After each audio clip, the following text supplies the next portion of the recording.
دیتا ہے اور قربا یعنی رشتہ داروں کے ساتھ اچھائی کا، ان کو دینے کا اور ان کو عطا کرنے کا حکم دیتا ہے۔ بلکہ ایک روایت میں آتا ہے کہ افضل صدقہ وہ ہے جو ناراض کنگال رشتہ دار کو دیا جائے۔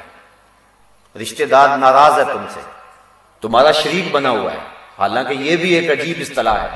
شریک کا معنی ہے دکھ درد میں شریک، مصیبتوں میں شریک، خوشی غمی میں شریک، اور ہم نے شریک بمانا دشمن بنایا ہوا ہے۔ تو جو تمہارا دشمن بنا ہوا ہے اور تمہیں نیچا دکھانے کے لیے تلا ہوا ہے اور تمہاری عزت اس کو ایک آنکھ نہیں بھاتی اور تمہیں نقصان پہنچانے کے لیے تمہاری جڑیں کاٹنے کے لیے لگا ہوا ہے، لیکن اس کے اوپر بھی حالات برے آ گئے، تو اس کو ضرورت ہے، تو اب اس کو اگر تم دو گے تو تمہاری طبیعت اس کی طرف مائل نہیں ہوتی کہ میں سانپ کو کیوں دودھ پلاؤں، یہ تو میرا دشمن ہے۔ تو فرمایا گیا کہ بہتر صدقہ وہ ہے جو ناراض رشتہ دار کو دیا جائے، کیونکہ اس میں نفس شامل نہیں ہوگا، جو کیا جائے گا اللہ کی رضا کے لیے کیا جائے گا۔ بلکہ حضور نے فرمایا جو شخص یہ چاہتا ہے کہ میرے رزق میں برکت ہو، فرمایا وہ صلہ رحمی کیا کرے۔ اور ایک حدیث کے لفظ ہیں سل من قطعک وات من حرم، فرمایا جو تجھ سے تعلق توڑے تو اس سے تعلق جوڑ، اور جو تجھے محروم رکھے تو اس کی جولیاں بھر دے۔ رشتہ داری میں ہوتا ہے کہ لوگ چھوٹی چھوٹی بات پہ بگڑ جاتے ہیں، مجھے رشتہ نہیں دیا، میرے ساتھ یہ سلوک نہیں کیا، چھوٹی چھوٹی باتوں سے بگڑتے ہیں، پھر ساری زندگی نفرت کی دیواریں کھڑی کیے رکھتے ہیں۔ اللہ رسول کے احکام سے لوگوں کا آج تعلق نہیں رہا ہے، نفس اتنے موٹے اور تازے ہو گئے ہوئے کہ بس ہم ان کی خوراک کی فراہم کرتے رہتے ہیں۔ تو اگر تجھ سے کوئی تعلق توڑے تو اس سے تعلق جوڑ، اور اگر تجھے کوئی محروم رکھے جب تیرے اوپر موقع آئے اس کو عطا کرنے کا، تو اس ماضی نہ دیکھ کے اس لیے جب میں پسا تھا تو میرے ساتھ کیا سلوک کیا تھا، تو اس رویے کو نہ دیکھ، تو اپنے طرز زندگی کی خوبصورتی کی طرف آ اور اب تو اس کو نواز دے۔ کتنا خوبصورت جملہ ہے، ہزاروں نظمیں نثریں قربان سے ایک جملے پہ، زندگی سمو کے رکھ دی گئی ان دو جملوں میں، سل من قطعک وات من حرمک، جو تجھ سے قطع تعلق ہی کرے تو اس سے تعلق جوڑ، اور جو تجھے محروم رکھے تو اس کی جھولیاں بھر دے۔ رشتہ داریوں کے جوڑنے کے لیے کتنا خوبصورت یہ جملہ ہے، بلکہ حضور نے فرمایا لا يدخل الجنت قاطع، قطع تعلقی کرنے والا جنت میں داخل نہیں ہوگا۔ اور ایک دوسری حدیث کے لفظ ہیں کہ 3 لوگ جو ہیں وہ جنت میں داخل نہیں ہوں گے، منان یعنی احسان جتلانے والا، نیکی کرنے کے بعد احسان جتلانے والا، دوسرا مدمن الخمر شراب کشید کرنے والا، اور تیسرا آنکھ یعنی تعلق توڑنے والا، رشتہ داریوں کو توڑنے والا، نافرمانیاں کرنے والا، والدین سے، رشتہ داروں سے، بہن بھائیوں سے اپنے تعلق کو توڑنے والا۔ آج ہم کتنے لوگوں سے ہنس ہنس کے ملتے ہیں، ہماری معاشی مجبوریاں ہوتی ہیں، ہماری سیاسی مجبوریاں ہوتی ہیں، ہماری کئی مجبوریاں ہوتی ہیں، ہم کتنے لوگوں کو ہنس ہنس کے ملتے ہیں۔ تو اگر رشتہ داروں کے ساتھ بھی آپ اچھا سلوک کر لیں، بہت سارے لوگوں کا عجیب سا رویہ ہوتا ہے، باہر ہنستے ہوتے ہیں، گھر آ کے فرعون بن جاتے ہیں، اور وہ سمجھتے ہیں کہ یہاں میں نے اپنا روب جمانا ہے۔ نہیں، اپنی زندگی کو خوبصورت بنائیں اور معاف کرنے کا مزاج بنائیں۔ جو شخص معاف کرنے کا مزاج بنا لیتا ہے آسودہ ہوتا ہے، اور جو شخص نفرتوں کے بیچ اپنے دل میں بوتا ہے، ان کو پانی دیتا رہتا ہے، تو وہ ساری زندگی اذیتوں کا شکار رہتا ہے۔ اس لیے اگر خود آسودہ رہنا چاہتے ہو تو لوگوں کو آسودگی پہ جاؤ۔ فرمایا لا ضرر ولا ضرار، نہ کسی کو دکھ دو اور نہ تمہیں کوئی دکھ دے، سادے لفظوں میں جیو اور جینے دو، یہ پالیسی اختیار کرو زندگی میں، تو زندگی خوبصورت ہو جائے گی۔ ورنہ ہر وقت جلن، کڑن، تکلیف، کسی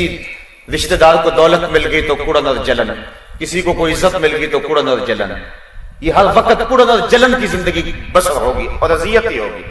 تمہارا حسد، تمہاری کڑن، تمہارا جلنا اس کی عزتوں کو نہیں چھین سکے گا، اس لیے تم اپنا مزاج اچھا بناؤ۔ کسی کی طرف جب انگلی اٹھاتے ہو تو سوچا کرو کہ باقی انگلیاں تمہاری اپنی طرف اٹھتی ہیں، تو مت کسی پہ انگلی اٹھاؤ، معاف کرنے کا مزاج ڈالو، صلہ رحمی اپنا شعار بناؤ، اور اس سے معاشرے کے اندر حسن پیدا ہو۔ اللہ اکبر۔ اسی طرح ہمسائے کے حقوق ہیں۔ حضور نبی رحمت صلی اللہ علیہ وسلم نے ارشاد فرمایا ما زال یوصینی جبرائیل بالجار حتی ظننت انہ سیورثہ، کہا مجھے اتنی کثرت کے ساتھ جبریل امین نے ہمسایہ کے بارے میں وصیت کی ہے، مجھے یہ محسوس ہوا تھا، میں نے گمان کیا تھا شاید یہ وراثت میں حقدار بنا دیا جائے گا۔ یعنی اس قدر جو ہے وہ ہمسائے کے حقوق کا لحاظ کیا گیا ہے۔ وہ کہتے ہیں ہمسایہ ماں جایا، یعنی ہمسائے کی مثال ماں جائے کی طرح، بھائیوں کی طرح ہوتا ہے۔ کوئی دکھ ہو، کوئی تکلیف ہو، اس نے پہنچ کے آنا ہوتا ہے۔ ایک صحابی حضرت معاویہ بن عبدہ کہتے میں نے حضور سے پوچھا کہ حضور ہمسائے کے حقوق کیا ہیں؟ فرمایا کہ جب بیمار ہو تو اس کی تیمارداری کرو، جب مر جائے تو جنازے پہ جاؤ، جب قرض مانگے تو قرض دو، اور جب اسے کوئی خوشی پہنچے تو مبارک دو، جب کوئی تکلیف آئے تو پردہ پوشی کرو، اور فرمایا حضور نے کہ جب اس کے گھر میں خوشی آئے تو مبارک دو، تکلیف آئے تو تعزیت کرو، اور فرمایا کہ اس کے گھر سے اونچی دیواریں نہ بناؤ اور اس کی ہوا نہ روکو۔ اور ایک حدیث میں آتا ہے ہمسائے کے حقوق بیان فرمائے کہ اگر وہ تمہاری دیوار میں لکڑی ٹھونکنا چاہے تو اس کو منع نہ کرو۔ یہ ہمسائے کے حقوق ہیں۔ بلکہ اللہ کے محبوب علیہ السلام نے ارشاد فرمایا واللہ لا یؤمن واللہ لا یؤمن واللہ لا یؤمن، اللہ کی قسم وہ مومن نہیں ہے، اللہ کی قسم وہ مومن نہیں ہے، اللہ کی قسم وہ مومن نہیں ہے۔ صحابہ نے عرض کی ومن یا رسول اللہ، حضور کون مومن نہیں ہے؟ تو حضور نے فرمایا الذی لا یامن جارہ، جس شخص کا ہمسایہ اس کی شر سے محفوظ نہیں ہے وہ شخص مومن ہی نہیں ہے۔ بلکہ ایک حدیث کے لفظ ہیں، فرمایا جو شخص پیٹ بھر کے کھاتا ہے اور رات گزارتا ہے اور یہ جانتا ہے کہ میرا ہمسایہ بھوکا ہے اور اس کو کھانا نہیں دیتا، حضور نے ارشاد فرمایا وہ مجھے مانتا ہی نہیں ہے، اس کا میرے پہ ایمان ہی نہیں ہے۔